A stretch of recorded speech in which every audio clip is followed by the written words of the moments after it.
وستا پټیز ګوتې وم څه ښایسته خندا دی ده پټیز هم لا چا ګوتی کې ده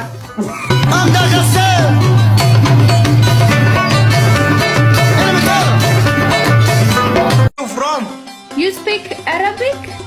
Yes, speaking Pashto language, Afghan people. Afghani. I love Afghani people. I love Stakonati.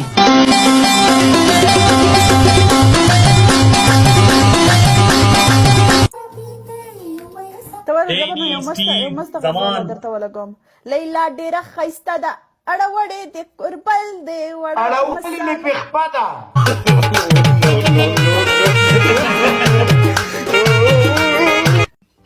ولی الله ما واده شوی دی ما 12 بچی دي د بچو نه د قربان شم د تانم قربان شم قصه کې موږ د 500 سره دی په نکاح کوم ما 12 بچی دي ولا قصه کې موږ دا زما لور ده شیوانی زما لور ده هغه کې شلیدل نه یو نه غټه لور دی راوړي